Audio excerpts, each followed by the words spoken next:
47 American paratroopers stepped into that green hell. 19 came back. The others just vanished. Not killed, not blown apart, not gunned down. Just gone, as if the jungle swallowed them alive and didn't even spit out the bones. And then, on the map, a red line appeared. 3 words, scrawled by some shaking hand in HQ.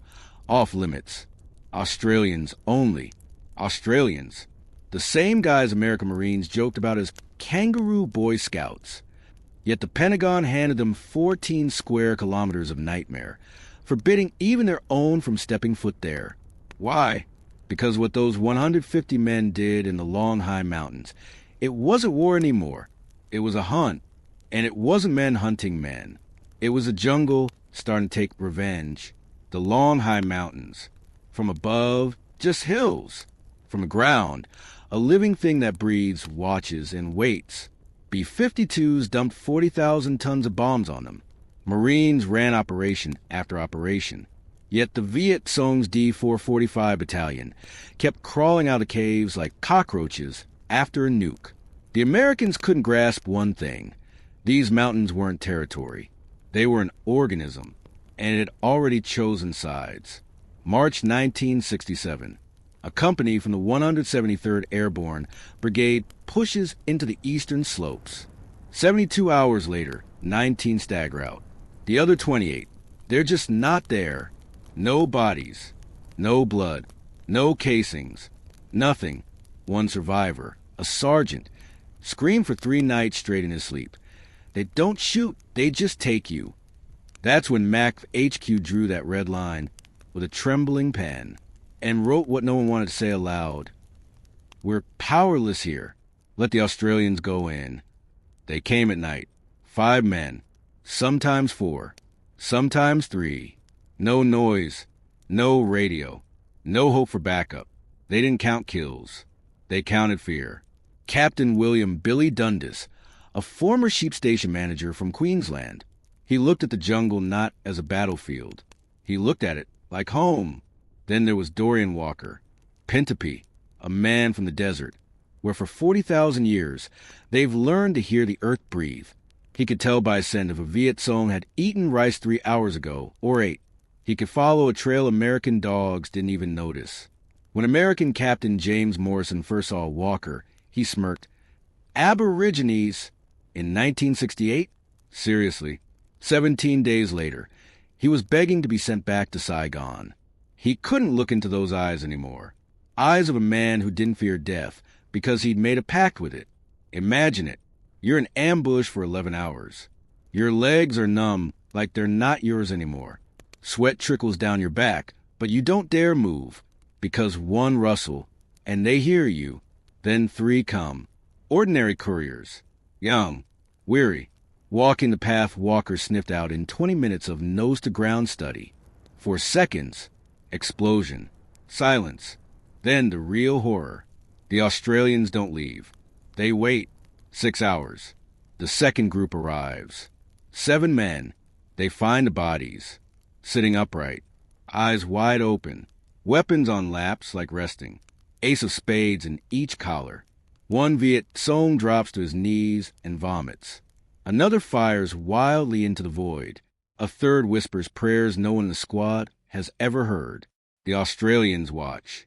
They don't fire, just watch, because you can kill once. But breaking a soul, that lasts forever. They started calling them Hmong. Jungle ghosts. D-445 soldiers stopped sleeping, stopped going for water alone, stopped trusting their commanders, stopped believing they were even alive. 1 captured log, November 1968. Comrades vanish without trace. We no longer feel the ground under our feet. The jungle watches us. It hungers. Entry after entry. Paranoia creeping like vines. A sentry hears a twig snap at 0200. Flares light nothing. By dawn he's found. Throat slit. No sound from posts 15 meters away. They restricted movement to daylight. Begged for reinforcements. Denied because the area was secure from Americans. But not from ghosts. The Australians didn't just kill. They orchestrated death like a nightmare play. bodies posed as if frozen in terror, weapons angled like the dead saw something unholy, cards left as omens, tapping into superstitions of spirits and curses. Sometimes no kill at all, just signs, footprints from nowhere, nothing. Gears shifted while guards slept. Scratches on bark. We see you. Desertion skyrocketed. Men refused patrols, trembling at the jungle's edge. Units performed rituals, burning incense, chanting to ward off phantoms. Morrison wrote in his report, voice breaking on paper, "This isn't warfare. It's soul-crushing. I can't watch anymore." He requested transfer, haunted by what he'd seen, by what he'd become complicit in. Why did it work? When America's might failed. Because Americans threw fire at shadows. More bombs, more troops, more noise. But you can't burn what you can't touch. Australians became the shadows. From small wars, frontiers where survival meant blending in, patience like a predator's, comfort in the crush of green. They didn't fight the jungle. They were it. Morrison's words. They inhabit it, like demons claiming their realm. Selection wasn't just physical. It probed the mind. Can you endure pain that screams? Stay still as death while the world moves? Explode into violence after endless wait? 1 in 12 survived. 18 months of hell, learning from Aboriginal elders. Methods unwritten, ancient as the land. They cut their boots, walk like phantoms. No prints, no sound, no mercy. They transformed sheep farmers into hunters of men. But hunters don't unlearn the taste of blood. They started calling them Hmong. Jungle ghosts. D445 soldiers stopped sleeping. Stopped going for water alone. Stopped trusting their commanders. Stopped believing they were even alive. One captured log, November 1968. Comrades vanished without trace. We no longer feel the ground under our feet. The jungle watches us. It hungers. Another entry, scrawled in a shaking hand 2 days later. Sentry at post 7 heard breathing behind him. Turned. Nothing. When he turned back, his rifle was gone. Left in its place, one playing card. Ace of spades. Face up. The political officer tried to burn the card. The flames wouldn't take it right away. It curled black at the edges, slowly, like it was watching him back. He threw it into the mud and stomped it. Next morning, the same card was found inside his hammock, tucked under his pillow. No one admitted touching it. By late November, the battalion was fracturing from within. Men whispered that the ghosts weren't human, that they were Hantu, spirits of the old French who died in these hills, or ancestors angry at both sides. Some started wearing extra amulets. Others carved protective symbols into their rifle stocks until it splintered. Patrols shrank. No one wanted to be the last man in line anymore. And still the Australians came. Not every night. Not even every week. That was the worst part, the unpredictability. A week of nothing. Silence so perfect it hurt the ears. Men would start to relax, convince themselves the nightmare had moved on. Then one single footprint. Fresh.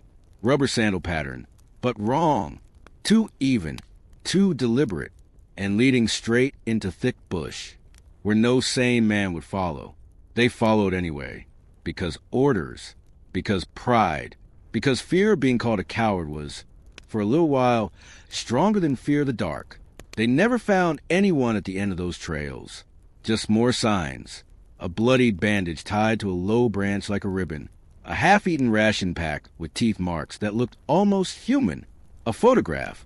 Someone's wife or sister, torn in half and pinned to a tree with a bayonet, the face looking straight at the finder. Morrison, in one of his last private notes before he broke completely and asked to leave, I watched 5 Australians sit motionless for 19 hours. 19 hours without food, water, or movement beyond breathing. When the target finally appeared for VC scouts, they killed him in under 6 seconds, then spent another 4 hours arranging the scene. I asked the patrol leader why they didn't exfil immediately. He looked at me like I was a child. Because the message isn't finished yet, he said. I still hear that sentence every time I close my eyes. The Long High operation didn't end with a battle. There was no final firefight. No heroic last stand. No decisive victory declared in any after-action report. It ended quietly, like a fever finally breaking. By February 1969, D445 Battalion had stopped launching company-sized operations, then platoon-sized, then even squad-sized patrols became rare. They stayed inside the caves. They waited for the ghosts to get bored and leave. They never did. Interrogation reports from captured stragglers told the same story over and over. We knew the Americans would come with helicopters and bombs. We could hide from those. But these others, they don't want to win. They want us to be afraid forever. And they were. Back at Nui Dat, the Australians didn't celebrate. They cleaned their gear in silence. They wrote letters home that said almost nothing. They smoked. They stared at the tree-line, like it might stare back. Private Dorian Walker never spoke about those months. Not to his mates. Not to officers. Not even years later. To anthropologists who came looking for the Aboriginal contribution to the war. He would sit by the fire, look into the flames for a long time, then say only, "Some things you carry inside. If you let them out, they never go back in." He died in 2004, quietly, in the desert country of his people. No medals, no interviews, just silence. The same silence he had learned to weaponize so many years before. Captain Billy Dundas stayed in the regiment until the early 80s. He taught new boys how to move, how to wait, how to become comfortable with the idea that sometimes the kindest thing you can do to an enemy is let him live terrified. He never wrote a memoir, never gave a television interview. When asked by a young officer once why the ghost worked so well, he answered, "Because fear is heavier than any bullet, and once it gets inside a man, it never quite leaves." James Morrison returned to the States in 1969. He requested, and was granted, a transfer out of Special Operations. He spent the rest of his career behind a desk in logistics. He drank too much for a while, then stopped. He never told his wife what he saw in those mountains. He never told his children. He kept the nightmares private, until the day he died in 2011, still waking up at 3 a.m. convinced he heard breathing just behind his shoulder. The Longhai Mountains are quiet now. Tourists hike there sometimes. They take selfies at viewpoints. They complain about the mosquitoes. They have no idea that beneath their feet, in limestone caves that still smell faintly of cordite and fear, men once waited in the dark, listening for footsteps that never quite arrived. And somewhere in classified vaults or forgotten footlockers, there are still reports that begin the same way. 47 entered, 19 emerged. The rest the jungle kept. By spring 1969, the Longhai Mountains, once a Viet Cong fortress, had become a graveyard of morale, not through endless battles or overwhelming force, but through shadows that whispered death. D445 Battalion, that unbreakable unit, was broken. Their caves echoed with fear instead of commands. Soldiers who once charged into fire now huddled in the dark, refusing orders, deserting in whispers. The ghosts had won, but victory's shadow is long and cold. The men who became Hmong, the jungle ghosts, paid a price no metal could cover. Back in Australia, they tried to shed the predator's skin. Captain Billy Dundas returned to his Queensland ranch, but the silence of the outback mocked the silence he'd wielded as a weapon. He commanded SAS units into the 1980s. His lectures on jungle warfare still classified whispers at defense academies. Yet at night, he'd wake to phantom rustles, his hands reaching for a rifle that wasn't there. He passed in 2015, his full story still locked in vaults. Half hero, half haunting. Private Dorian Walker melted back into the western desert among his Pinnipee people. No parades, no interviews. When historians came knocking, hungry for tales of Aboriginal magic and modern war, he'd stare into the fire and say, "That knowledge belongs to the jungle. It stays there." He died in the red earth of his ancestors, carrying secrets deeper than any cave network. The skills that saved patrols, smelling rice on the wind, reading time in crushed leaves, now gathered dust, unshared, unforgiven. And Captain James Morrison, the American who peered into the abyss of Australian methods and blinked. He finished his tour with MAC SOG, shipped stateside, and buried himself in desk work. No more jungles, no more ghosts. He drank the memories away for a spell, then locked them tight. Never spoke of it to his family. His reports gathering dust in archives. Died in 2011, still jolting awake to imagine breaths behind him. The eternal echo of what he'd witnessed. These weren't isolated scars. Australian Vietnam vets suffered PTSD rates higher than their American brothers. Despite fewer numbers, fewer casualties. The transformation that made them unstoppable in the bush made them untouchable at home. Society welcomed soldiers, not hunters. Moral questions lingered like smoke. Was staging bodies warfare or war crime? Manipulating superstitions, genius or cruelty? Governments buried the answers. Classify reports that praise effectiveness while whispering violations. Political fallout too hot. Ethical edges too sharp. Yet history claws its way out. Declassified fragments, veteran memoirs. They paint the Long High as a turning point. Not just a zone on a map, but a symbol. Where American doctrine hit its limit and Australian philosophy, born of small wars, frontier grit, predatory patience. Proved superior. Special Forces worldwide study it now. Tracker programs at Fort Bragg, PSYOPs in Coronado. Tactics replicated, sure. But the psychology? The soul-deep shift from farmer to phantom? That's lost in translation. You can't teach becoming the jungle. You either are or you're prey. The ghosts of Long High didn't vanish with the withdrawal. They lingered in the minds of those who summoned them, and those who fell prey. By 1971, as Australian troops pulled out of Vietnam, the SAS had etched their methods into the annals of unconventional warfare. But the secrecy was ironclad. Operations classified. Reports buried deep in the caves they mapped. Why? Because admitting the full extent, the body staging, the deliberate terror, would unravel alliances and ignite moral firestorms back home. Politicians in Canberra and Washington preferred heroes in neat uniforms, not hunters who blurred the line between soldier and specter. Yet the impact rippled outward, silent as patrols advance. In the shadows of the Cold War, special operations units began whispering about the Australian model. British SAS, drawing from shared roots, adapted tracker techniques in Northern Ireland's urban jungles. Israeli commandos studied the PSYOP for desert infiltrations. Even the Soviets, through captured intel, pondered the philosophy, how minimal force could shatter maximal will. But replication faltered. You could train for silence, for patience, but not for the soul shift that came from the Outback's unforgiving forge, from Aboriginal lore passed in whispers around campfires. Modern simulators at Fort Bragg mimic the humidity, the vines, but they can't replicate the predator's gaze, the one that sees prey not as enemy, but as inevitable. Consider the ethics, the dark underbelly we can't ignore. Manipulating bodies like props in a horror play, eyes propped open, cards as death omens, trod perilously close to Geneva's red lines. American observers like Morrison grapple with it. Effectiveness unprecedented, he wrote, but his hand trembled on the page. Was this victory or vengeance disguised as strategy? Viet Cong survivors, decades later in rare interviews, spoke of nightmares that outlasted the war.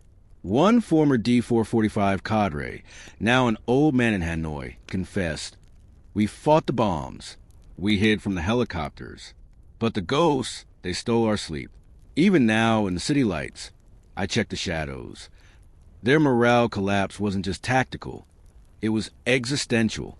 Units dissolved not from bullets, but from doubt. If the jungle itself betrayed them, what hope remained? The contrast with American doctrine sharpens here, like a blade in the dark. Where the U.S. poured in divisions, chasing body counts like trophies, Australians wielded precision terror with 150 men. Firepower versus fieldcraft. Machines against minds. The Pentagon's 1974 report, declassified only in fragments, admitted as much. Small units outpaced battalions. Indigenous skills trumped tech. Proposals for Native American trackers surfaced, then sank. Cultural barriers too high, political sensitivities too raw. Instead, PSY-War evolved subtly.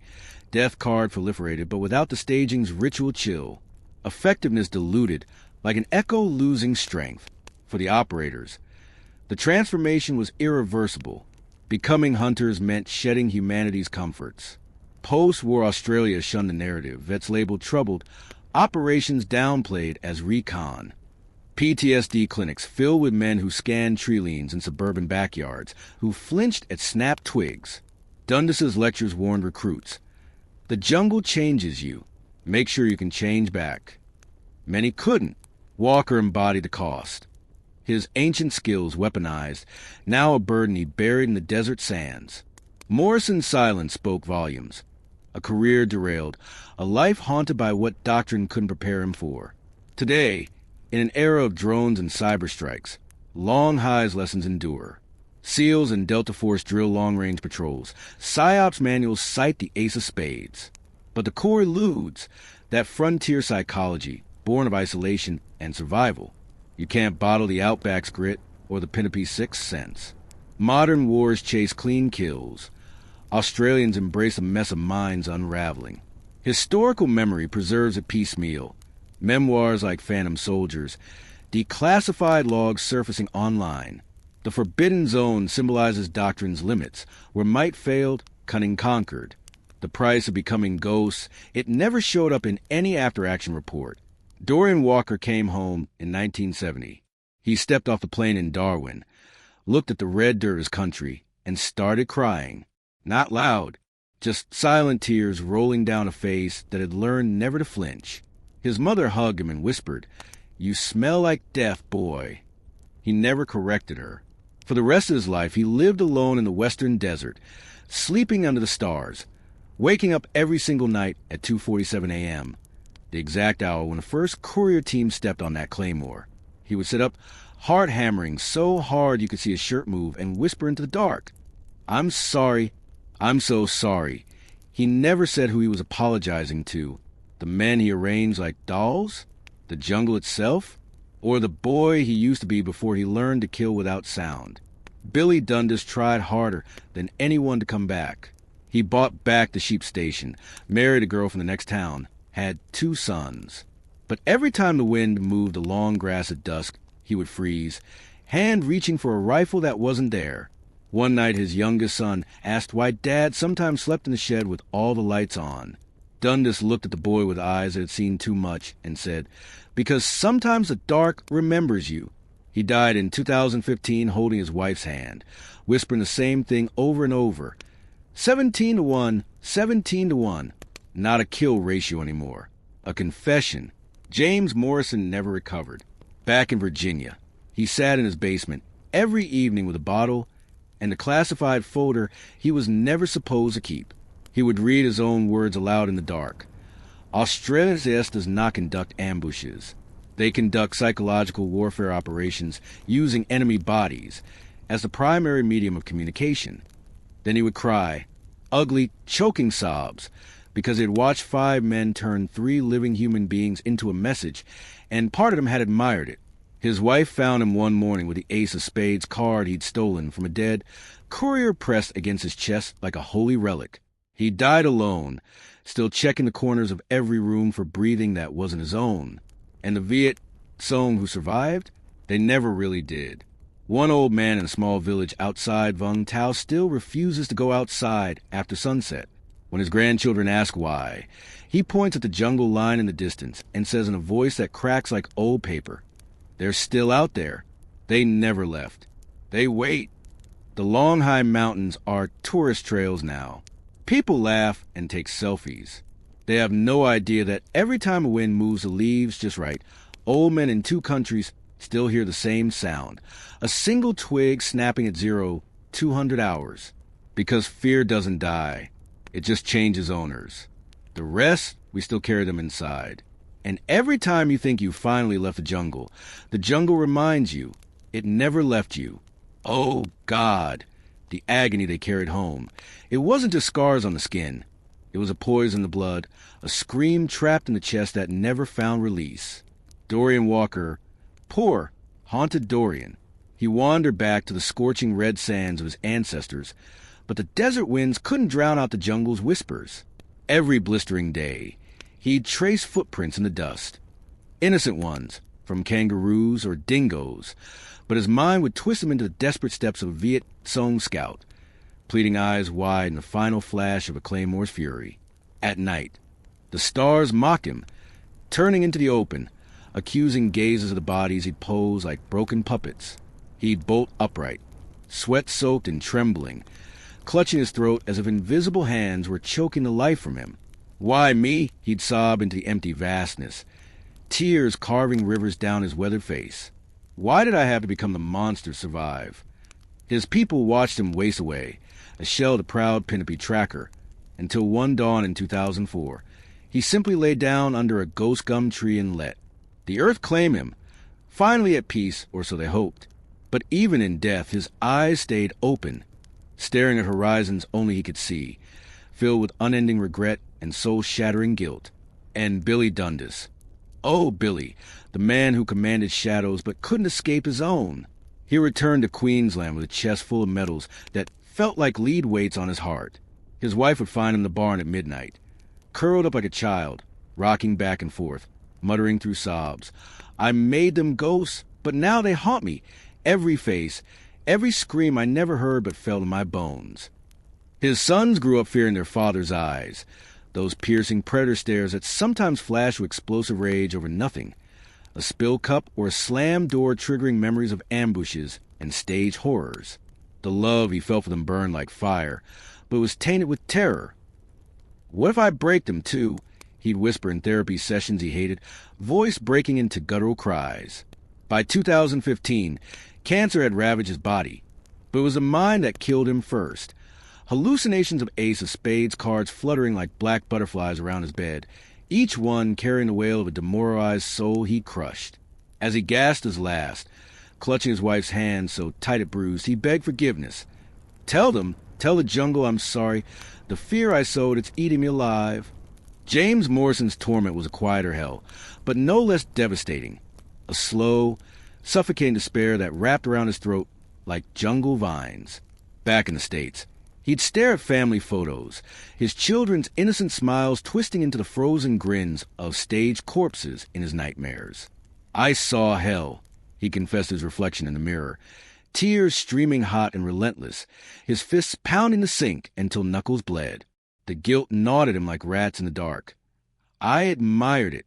God help me. I envied their ruthlessness, and now it's poisoned my soul." Nights blurred into days of isolation, the bottle his only companion. Each swig a desperate attempt to drown the echoes of vomiting soldiers and frantic gunfire into shadows. His wife left after finding him one storm-ravaged evening, howling at the thunder as if it were incoming artillery, begging invisible phantoms to stop watching me. By 2011, alone in a dim apartment, he collapsed with that stolen ace of spades pressed to his heart, whispering through final, shuddering breaths. We're amateurs. We're all just amateurs in the face of what we unleashed. His death was ruled natural, but those who knew whispered it was heartbreak. Pure, unrelenting heartbreak from carrying the weight of unseen horrors. The Viet Cong survivors? Their pain was a collective wail that echoed across generations, a terror so profound it shattered families like fragile glass. Imagine an old cadre, hands trembling uncontrollably as he lights incense at a makeshift altar, eyes darting to every corner, whispering frantic prayers to ward off the Hmong that still stalk his dreams. "They took my brothers without a sound." He'd choke out to his grandchildren, voice quivering with fresh horror, tears flooding eyes that had seen too much blood. I close my eyes and see them, sitting there, eyes open, judging me for living while they rotted in the green hell. Desertions haunted him like ghosts.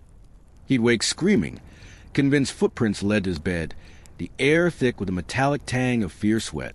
Political officers who once preached unbreakable will now broke down in hidden corners, sobbing over logs stained with their own desperate scrawls. The jungle hungers for us all. Even in peaceful Hanoi streets, the survivors flinch at rustling leaves, hearts pounding with primal dread, passing the trauma like a cursed heirloom. Children growing up with bedtime stories that weren't fairy tales, but warnings. Never trust the silence. It's where the devils hide. This wasn't war. It was a symphony of suffering, each note a stab of regret, fear, and loss that resonated through souls long after the guns fell silent. The joy of survival twisted into bitter ash, love overshadowed by paranoia. Every quiet moment a battlefield of inner turmoil. How do you heal when the enemy was never just the other side, but the darkness you invited into your own heart? The emotions rage on, crushing guilt that bends the spine, terror that freezes the blood, sorrow that floods the eyes until there's nothing left but hollow echoes. If the story made your heart beat like you were the one sitting motionless in the dark, then you just felt what they felt every single night for the rest of their lives. Subscribe, because some ghosts deserve to be heard.